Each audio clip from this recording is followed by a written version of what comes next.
The movie is set in Moscow, and it revolves around a Russian schoolteacher called Slava Koletilov. The scene opens with Slava walking the busy streets of Moscow while on a call with a local publisher. It turns out that Slava arrived here to publish his novel. Unfortunately, the publisher calls his work garbage and refuses to publish the novel. This makes Slava sad, and as a result, he doesn't pay attention to his surroundings as he crosses the road. All of a sudden, a car hits him, knocking him unconscious. As soon as he wakes up, Slava is greeted by a beautiful woman. It turns out the woman's name is Nadia, and she is the driver of the car which hit Slava. She's with her fiancé, Danya. While she helps Slava up and comforts him, police arrive at the scene. Scared, Danya immediately puts the blame on Nadia, saying she was the one driving. Fortunately, Slava, who has been mesmerized by her beauty, lies to the police officer that it was his own fault that led to the accident. After the officer leaves, fully convinced, Slava and Nadia finally introduce each other. He advises her not to marry Danya as he's a selfish individual. Nadia ignores his words and heads back into the car. But surprisingly, she grabs her bag and leaves her fiancé behind. She then approaches Slava and suggests that they go to a hospital to treat his wounds. In the next scene, Slava gets a huge cast on his leg, after which they leave the hospital. The two then continue to enjoy one another's company, and over the course of 1 week, they travel throughout Moscow and develop feelings for each other. The movie then skips to 1 week later, where Slava suddenly receives a call from his school director. It's revealed that he's from a small town called Palchiki and works there as a teacher. The director tells him to return as soon as possible, and Slava reluctantly obliges. However, before he goes, Slava pulls out a makeshift ring and proposes to Nadia. Without hesitation, she takes off her previous ring and accepts his proposal. In this way, they become happily engaged.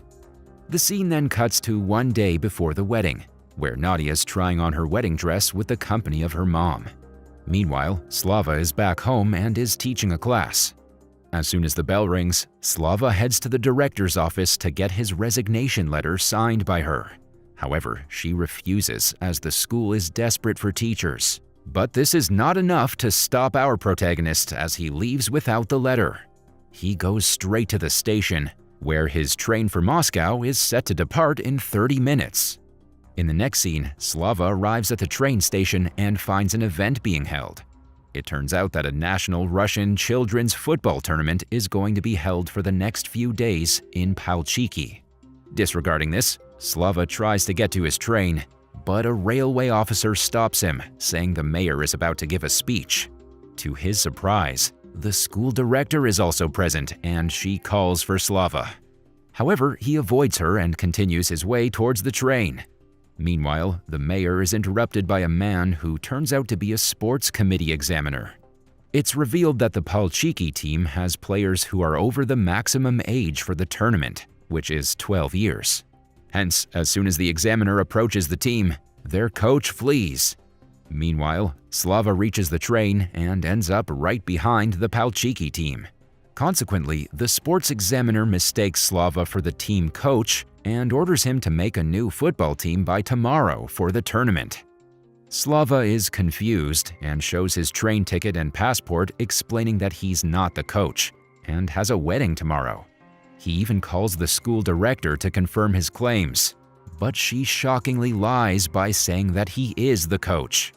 So the examiner tears his ticket and confiscates his passport, informing him that he will get it after the tournament. This devastates Slava, as now he has no way of traveling to Moscow. Shortly after, a man called Hilbustin advises Slava that in order to get his passport quickly, he must disqualify his team by making them lose. The scene then cuts to Slava inside the train station, where a boy named Kara pickpockets his phone and attempts to make a run for it. However, Slava quickly gets it back and sends the kid off. Immediately after, Slava is approached by a police officer who is in search of a 12-year-old pickpocket. Realizing that Kara is the appropriate age for the team, he sends the officer in the wrong direction. He then finds the boy and convinces him to play football under him. After a while, Slava asks Kara if he has any other friends his age. The latter says yes and leads Slava to meet his friend Derek. It turns out Derek is afraid of other people, making him not suitable for the team. Later, Kara introduces Slava to his other delinquent friends and finally gathers all 11 players for the team. All of them are homeless and have no parents. Following this, Slava finally calls Nadia and tells her that he'll not make it to Moscow on the day of the wedding. As for the reason, he lies that he's caught a dangerous bacteria and is in quarantine. Nadia is understandably shocked, but nonetheless, she understands Slava's condition. She then improvises and decides to have the wedding party first, so that her preparations don't go in vain. The next day, the game between Palchiki and a team called Rostov is underway. Rostov dominates the first half of the game, scoring 2 goals. At halftime, Slava looks relieved, but Kara motivates everyone to play better and win the game. Surprisingly, his pep talk works, and right from the start of the second half, they play amazingly. The team scores goal after goal and ultimately wins the game. The sports examiner, mayor, and the school director all come to congratulate Slava, who is enraged that he has to stay for another match that's going to take place the next day. Later, he phones Nadia and lies about getting in an accident, making her concerned for his safety. Before hanging up, he informs Nadia to again postpone the wedding by an additional day. This frustrates the poor woman, but she reluctantly obliges. In the next scene, we get to know that Hilbuston is actually a coach of one of the playing teams, and so Slava approaches him for other ideas to lose the match. Hilbuston suggests he buy laxatives and give it to Kara, as he is the star player of the team. The next day, Slava buys the laxative and mixes it inside a water bottle for Kara. The unsuspecting boy chugs it down, assuming that it's an energy drink. However, the laxative effect doesn't kick in, and the team plays surprisingly well. Seeing that his plan didn't work, Slava increases the dosage and calls Kara for another bottle of the energy drink. This time, the laxative does work, so Kara abandons the game and rushes to a nearby toilet. Meanwhile, at the wedding party, Danya shows up as a guest and decides to stay. Back in Palchiki, Slava realizes that his goalkeeper, Kopchik, is scaring the opposing players, so after the first half, he turns to Hilbuston for help. The latter says that he should replace the goalkeeper with someone who's afraid of other people, and Slava immediately thinks of Derek. So he heads to where Derek lives and lures him out with cans of milk. He then replaces Kopchik with Derek, and this results in Slava's team conceding a goal. But Derek's teammates manage to teach him how to stop the ball, which results in Derek drawing out his true potential as a professional goalkeeper. In the second half, both teams' scores are tied, and with only a minute left on the clock, Palchiki is awarded with a free kick. Slava orders a player with weak and crossed eyes to take the kick, confident that he'll miss it. However, Kara, who is aware of the boy's disability, comes out of the toilet and tells the crossed-eyed player to aim at him. The plan works, and the boy ends up curving the ball into the net, winning the match for their team. After the game, the sports examiner is thrilled, so he hands Slava's passport over to the school director and orders her to not let Slava go to Moscow before the tournament finals. Meanwhile, Slava calls Nadia and becomes furious after finding out that Danya is present at the wedding party. He tells her that he will not be present for yet another day. Following this, he heads to Hilbuston's private boat. There, Slava expresses his problems to Hilbuston and his German friend George. They advise him to physically drain his players by training them extensively, making their bodies sore. George then informs Slava that many boxes of wine are to be unloaded from the boat, and they need someone to do it. Hearing this, Slava gets an idea. He brings all the kids to unload those heavy boxes. Later on, as everyone starts to get tired, a fight breaks out between the kids. This makes Derek scared, and he escapes the scene. The next day, as Derek arrives late at the game, Slava lures him inside a room and locks him in after witnessing his goalkeeping skills the previous day. Soon, the match begins and every player of the Palchiki team is worn out and tired.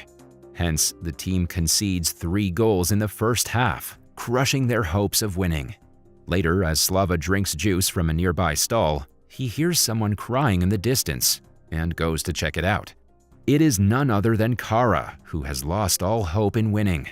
It's then revealed that his true intention of winning the championship is to impress his parents, hoping they'll take him back. This makes Slava realize that what he's doing is wrong, so he quickly goes to free Derek.